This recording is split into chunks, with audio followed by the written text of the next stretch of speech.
Halo sahabat Raas TV 2, bagaimana kabar Anda? Semoga sehat selalu, panjang umur, dan dilancarkan rezekinya. Amin. Assalamualaikum warahmatullahi ta'ala wabarakatuh. Berjumpa kembali bersama saya, Mas Ompong tentunya, di Raas TV 2 yang mereaction video-video tentang legenda, misteri, mistis, dongeng, dan sejarah, baik sejarah agama, sejarah bangsa, baik dalam negeri maupun luar negeri.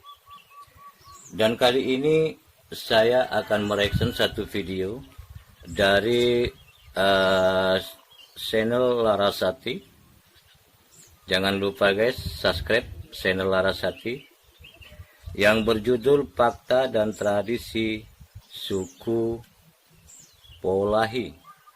Fakta dan tradisi suku Polahi. Bagaimana kisahnya guys? Mari kita tonton bersama-sama. Mari guys, kita mulai. Setiap suku pasti memiliki ciri khasnya sendiri yang biasanya berbeda antara satu sama lain. Perbedaan ini bisa berwujud macam-macam, mulai dari tampilan, tradisi-tradisi, sampai kebiasaan-kebiasaan khusus. Berbicara soal kebiasaan unik, ada sebuah suku di Indonesia yang cukup terkenal akan hal tersebut. Namanya adalah suku Polahi. Salah satu keunikan dari suku ini adalah mereka melakukan pernikahan sedarah. Bagi kebanyakan orang, hal semacam ini tentu sesuatu yang tidak lazim. Namun, untuk orang Polahi, pernikahan sedarah merupakan sesuatu yang umum. Jadi, seperti yang bisa kamu bayangkan, di suku ini adalah lazim ketika mendapati ayah menikahi putrinya sendiri, ibu berkawin dengan putranya, atau menikah dengan saudara kandungnya sendiri.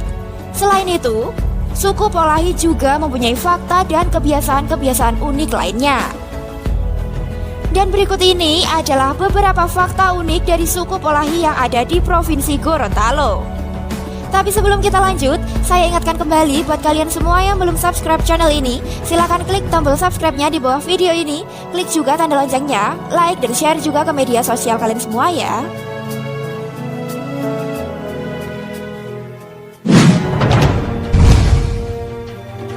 Yang pertama, tentang kehidupan suku Polahi.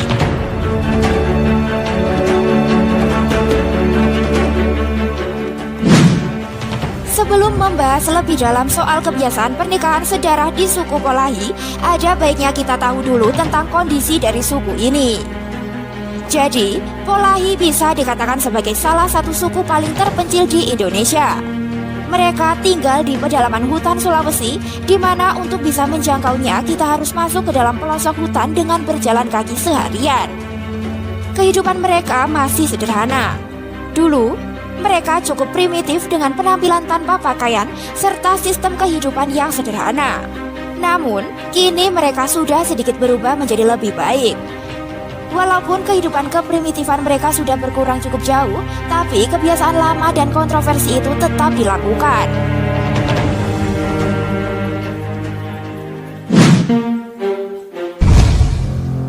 Yang kedua, kebiasaan pernikahan sedarah Polahi.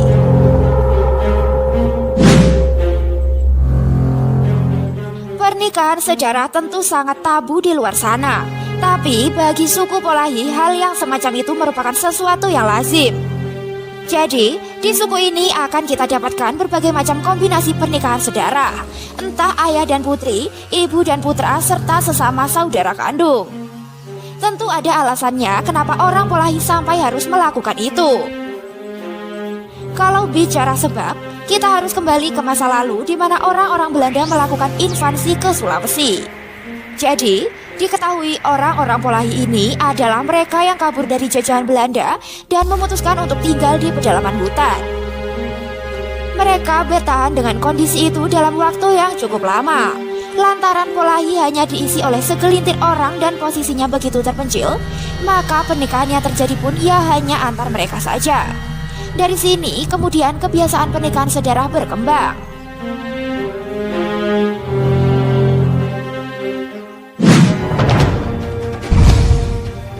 Yang ketiga, kebiasaan suku Polahi berpoligami. Soal sistem pernikahan, sebenarnya masyarakat Polahi tidak hanya menganut pernikahan sedara, tapi juga poligami. Jadi, seperti yang kita ketahui tentang istilah tersebut, para pria di sini pun tidak masalah untuk menikahi lebih dari satu wanita.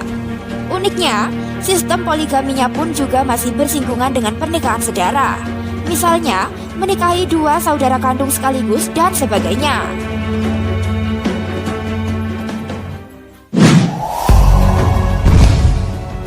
Yang keempat, fakta lain soal pernikahan sedara Polahi.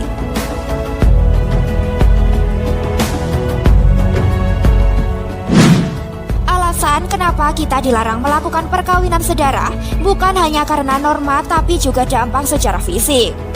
Pernikahan sedara nantinya akan menghasilkan anak-anak dengan kecacatan khusus. Tapi uniknya di sini tidak didapati hal semacam itu. Diketahui dari setiap pernikahan sedara lahir anak-anak yang normal dan sehat. Entah apa yang sedang terjadi, namun ini masih menjadi misteri yang belum terpecahkan.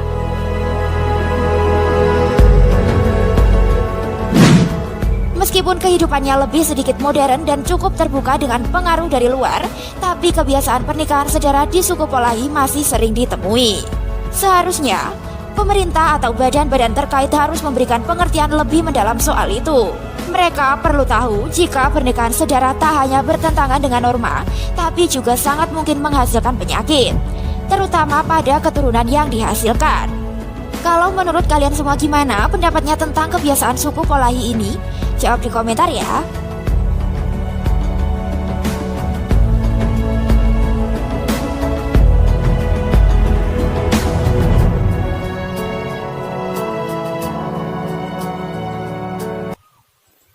Kita sudah selesai menonton satu video yang berjudul Fakta dan Tradisi Suku Polahi dari Larasati Channel. Jangan lupa guys, subscribe Larasati Channel. Tentunya dengan video ini saya sangat berterima kasih kepada yang telah merekomendasikan video ini untuk saya reaction, dan juga kepada Larasati Channel. Dan semoga video ini bermanfaat untuk Anda, menambah wawasan bagi kita semua. Dan jangan lupa guys, like and share and subscribe Raas TV 2 yang mereaction tentang misteri mistis, legenda, sejarah agama, sejarah bangsa, baik dalam negeri maupun luar negeri. Kiranya cukup sekian perjumpaan kita. Wassalamualaikum warahmatullahi wabarakatuh.